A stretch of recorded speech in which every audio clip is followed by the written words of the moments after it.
വളരെ നല്ല ചോദ്യമാണ്. സാധാരണ നോ കമന്റ്സ് എന്നാണ് അതിന് ഉത്തരവായിട്ട് പറയാറുള്ളത്. ഇപ്പോ വന്നിരിക്കുന്ന ഈ ഗ്രോസ് കളക്ഷന്റെ ഒരു 70-75% അതിന്റെ ബഡ്ജറ്റ് ഉണ്ടായിരുന്നു. ബാക്കി നിങ്ങൾക്ക് കാൽക്കുലേറ്റ് ചെയ്തോളാം. ഈ ആദ്യ ഷോ കണ്ടു കഴിഞ്ഞപ്പം നമ്മളെല്ലാവരും വനിതയിലിരുന്ന് ഷോ കാണുന്ന ആദ്യ ഷോ കണ്ടു കഴിഞ്ഞപ്പം മൊത്തത്തിലൊരു ടെൻഷൻ പ്രൊഡ്യൂസറും ഡയറക്ടറും ഉണ്ടായിരുന്നു. ആദ്യ ഷോയിൽ നമുക്കറിയാം നമ്മുടെ ആളുകളാണ് കൂടുതൽ ഷോ കാണുന്നത്. അതിനുശേഷമാണ് ആ ഷോയ്ക്ക് ഒരു നമ്മൾ റിവ്യൂസ് ആണെങ്കിൽ നല്ല റിവ്യൂസ്, നമ്മൾ ഒരിക്കലും പ്രതീക്ഷിക്കാത്ത റിവ്യൂസ് വരുന്നുണ്ട്.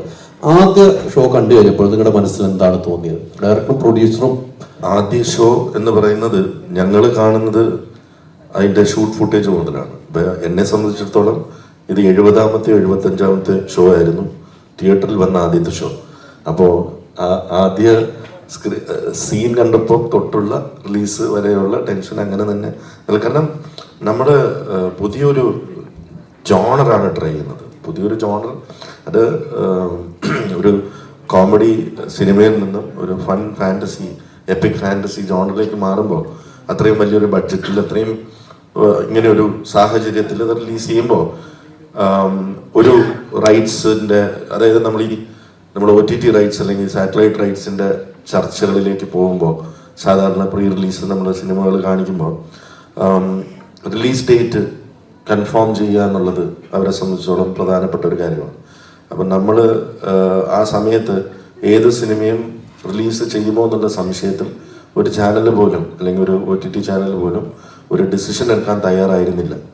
റിലീസ് അത് ഏത് സിനിമ ഇറങ്ങുന്നതിൻ്റെ തലേന്ന് പോലും ചിലപ്പോൾ റിലീസ് മാറ്റി വെക്കാം എന്നുള്ളൊരവസ്ഥയിൽ 100% റിസ്കിൽ മാത്രമാണ് ആടിറങ്ങിയത്. അപ്പം അത് ഇങ്ങനെ ഒരു വിജയത്തിലേക്ക് വന്നാൽ മാത്രമേ ബ്രേക്ക് ഈവൻ ആവുള്ളൂ എന്നുള്ളത് വ്യക്തമായ ധാരണ എനിക്കും വേണുചേട്ടനും ഉണ്ടായിരുന്നു. അതുകൊണ്ട് തന്നെ ആ റീസണിൽ ഞാൻ അത്യാവശ്യം ടെൻസ്ഡ് ആയിരുന്നു. ബിക്കോസ് ഒരു 100% അഭിപ്രായം വരണം എന്നായിരുന്നു നമ്മുടെ എല്ലാ ആഗ്രഹം. പക്ഷെ 95% ഓഫോളം ആളുകൾ ഈ സിനിമ കണ്ടവർ വളരെ ഗംഭീരമായ അഭിപ്രായം പറഞ്ഞു. അത് ഞാൻ ആദ്യ ദിവസത്തെ തിയേറ്ററിൽ ഞാൻ പകുതി സമയം ഉണ്ടായിരുന്നുള്ളൂ. പകുതി സമയം ഞാൻ ഓൺലൈനിൽ റിവ്യൂസും കാര്യങ്ങളും ഒക്കെ കണ്ടു തുടങ്ങിയിരിക്കുകയായിരുന്നു. എനിക്കൊരു പോസിറ്റീവ് റെസ്പോൺസ് ഫസ്റ്റ് ഹാഫ് കഴിഞ്ഞപ്പോൾ തൊട്ട് തന്നെ കിട്ടിത്തുടങ്ങി. So I was feeling better.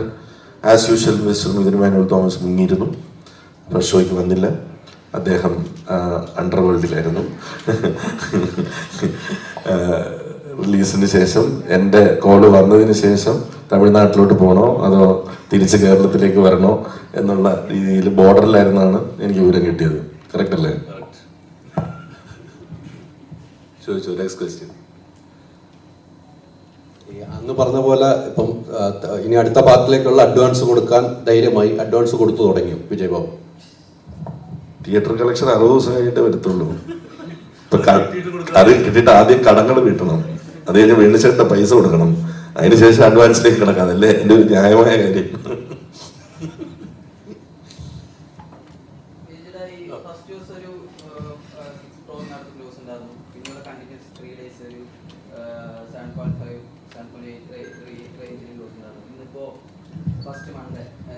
ഏകദേശം ഒരു 2 CR അടുത്ത് ഗ്രോസ് വന്നിട്ടുണ്ട്.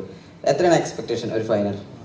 അല്ല, അങ്ങനെ ചോദിച്ചാൽ നമുക്ക് ഏറ്റവും ബെസ്റ്റ് ആയിട്ട് പോകട്ടെ എന്നല്ലേ നമുക്ക് ചിന്തിക്കാൻ പറ്റും. ഇപ്പോൾ ഇതിന്റെ ഒരു പാറ്റേൺ നിങ്ങൾക്കറിയാം. ഇപ്പോൾ ഒരു സിനിമ അങ്ങനെ ഒരു പാറ്റേൺ, ഇപ്പോൾ എൻ്റെ ഫ്രൈഡേ ഫിലിം ഹൗസിനെ സംബന്ധിച്ചിടത്തോളം ഞാൻ ചെയ്തിട്ടുള്ള സിനിമകളിൽ ഇത്രയും ഇങ്ങനെ ഒരു കളക്ഷൻ എനിക്ക് ഇത് എൻ്റെ ലൈഫിലും ആദ്യമായിരുന്നു. നമ്മൾ ഏതൊരു പ്രൊഡ്യൂസറിന്റെ ഡ്രീമാണ് ലൈഫിൽ എപ്പോഴെങ്കിലും ഇങ്ങനെ ഒരു മാസ് ഹിറ്റ് അടിക്കണം. അത് ഇപ്പം ഞാൻ സിനിമയിൽ പ്രൊഡക്ഷൻ തുടങ്ങിയിട്ട് 14 വർഷമായി. അപ്പോൾ ഈ 14 വർഷത്തെ കാത്തിരിപ്പിന് ശേഷമാണ് ഇങ്ങനെ ഒരു മാസ് ഹിറ്റിലേക്ക് വരുന്നത്. അപ്പോൾ ഓരോ സ്റ്റെപ്പും എനിക്കും ഒരു പുതിയ എക്സ്പീരിയൻസ് ആണ്. നിങ്ങൾ ചോദിക്കുന്ന ചോദ്യം എനിക്ക് നിങ്ങളോട് ചോദിക്കാം. നിങ്ങൾ ഇതിനു മുമ്പ് പല ഇത് എത്ര വരാം എനിക്കും അറിയില്ല, ഞാനും ഇതിൽ പുതിയതാണ്. അപ്പം നമ്മുടെ ഒരു ഗെസ്റ്റിമേറ്റ് എന്ന് പറയുന്ന ഓക്കെ, ഇത് ആദ്യത്തെ കടമ്പ എന്ന് പറയുന്നത് ഇത് ബ്രേക്ക് ഈവൻ ആവുക എന്നുള്ളതാണ്. അപ്പം എന്നെ സംബന്ധിച്ചിടത്തോളം ഇത്ര വലിയൊരു ഹിറ്റായി ഇത്രയും വലിയ ഗ്രോസ് വന്നിരിക്കണം. My next step is okay, I have to sell the rights, break even ചെയ്യുക എന്നുള്ള. അങ്ങനെ ഞാൻ അങ്ങനെ ഒരു ഫിഗറിലേക്ക് നോക്കിയിട്ട് അത് എത്തട്ടെ എന്ന് പറഞ്ഞിരിക്കുകയല്ല. എൻ്റെ അടുത്ത സ്റ്റെപ്പ് എന്ന് പറയുന്നത് ബ്രേക്ക് ഈവൻ ചെയ്യുക. അതിനുശേഷം നമുക്ക് എന്താണ്, അപ്പോൾ ഇതും ഞാൻ എൻജോയ് ചെയ്യുകയാണ് ഈ എക്സ്പീരിയൻസ്. എത്രയാവട്ടെ എന്ന് ഞാനും നോക്കിക്കൊണ്ട് തന്നെ ഇരിക്കുകയാണ്, അറിയില്ല.